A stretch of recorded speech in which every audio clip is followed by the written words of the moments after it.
I witnessed, recorded, and produced these videotapes of the Washington, D.C. hearing. Their authenticity is above question. This is a hearing about the government licensing the electrocution of people to cause grand mal seizures. This is produced as part of the ongoing work on the website, thewaythetruthandthelife.net. Think of the millions of dollars, taxpayers' money, spent to pay psychiatrists and their supporters and for the worldwide travel in putting this conference together, while the victims and opponents had to pay their own way. Dr. Lowe, Dr. Jacobe.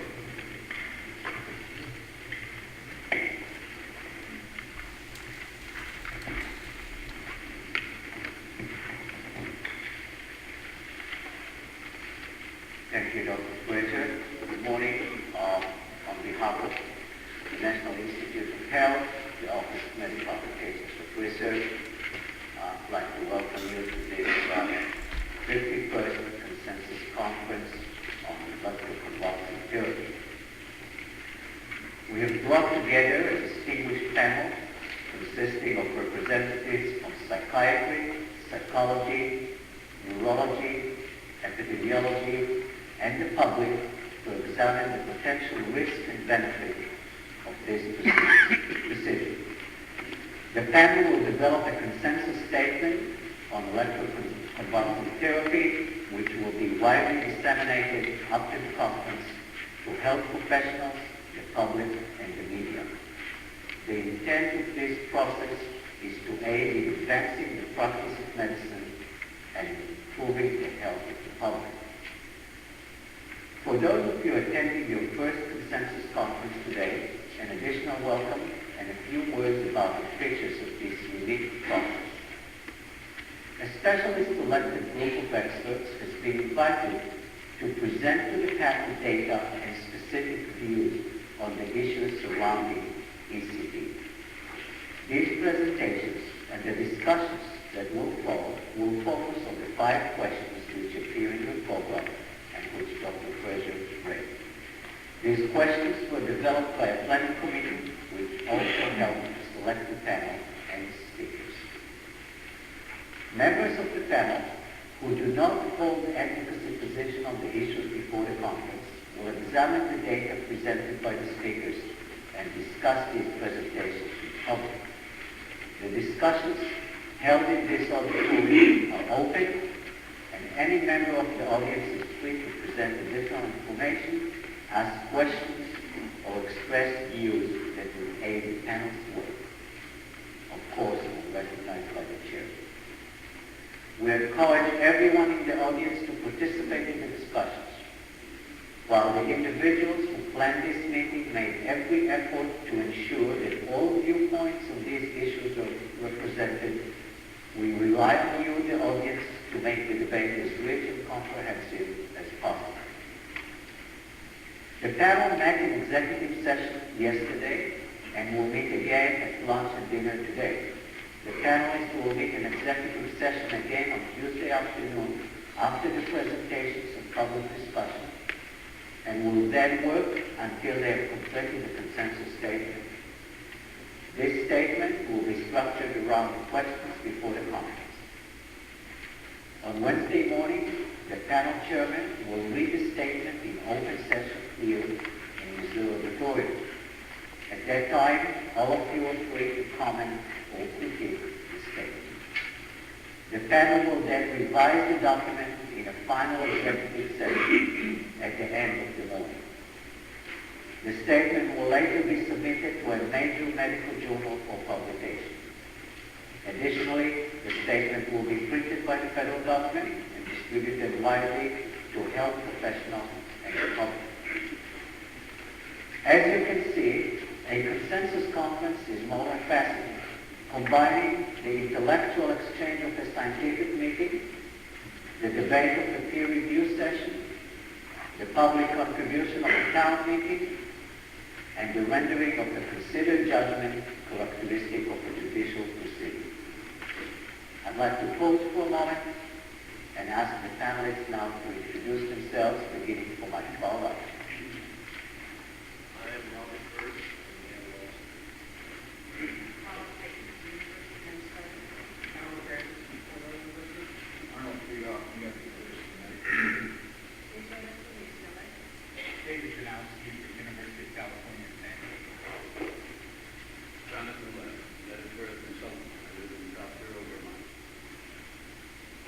Catholic from the University of Minnesota.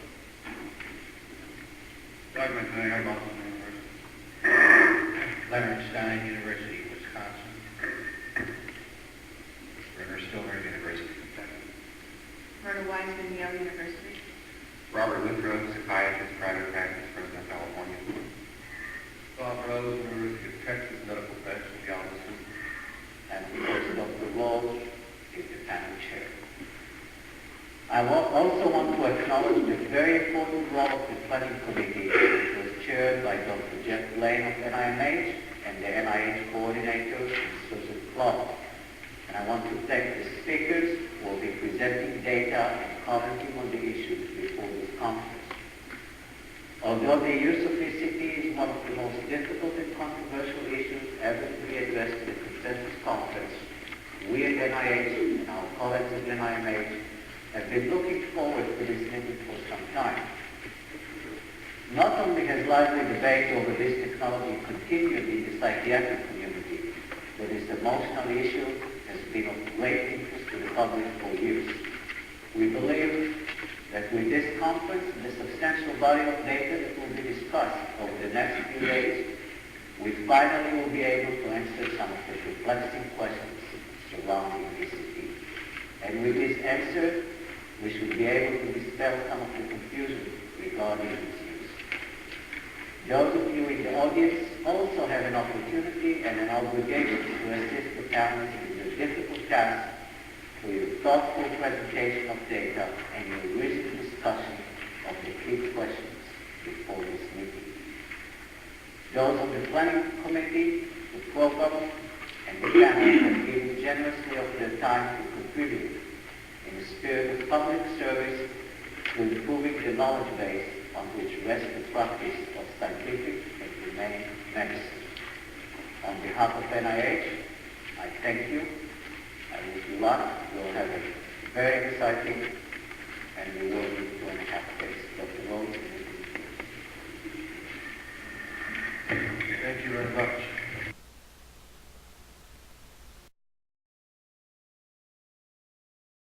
At the FDA hearings, the testimony on the reclassification of electroconvulsive devices cited the literature as whether signed or false, typically about 150 joules of energy in a treatment.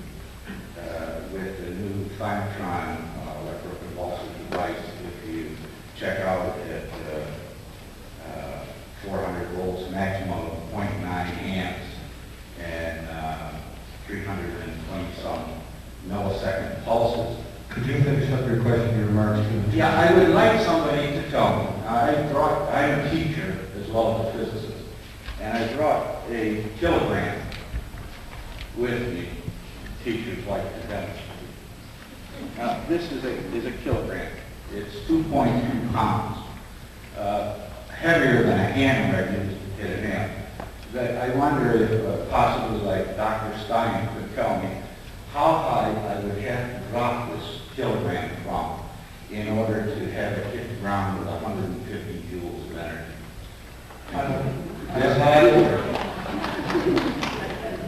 I don't know if that question is in the purview of the panel, but that should be your point. I'd like to go on to the next person. This is only 10 joules of energy. You're talking about dropping it from higher than a 5-story building. That's physics. Supposedly in pre-med backgrounds. Thank you. I never got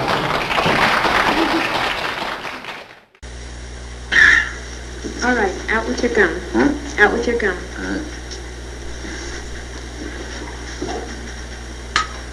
Okay, this won't hurt. It'll be over in just a moment. What's that? Conducting. Oh, dab will do you. Right, Mr. Jackson? Open your mouth. What's that? This will keep you from biting your tongue. Well? Now just bite down on it. Oh. That's right. Just bite down. Now bite down on it. Good.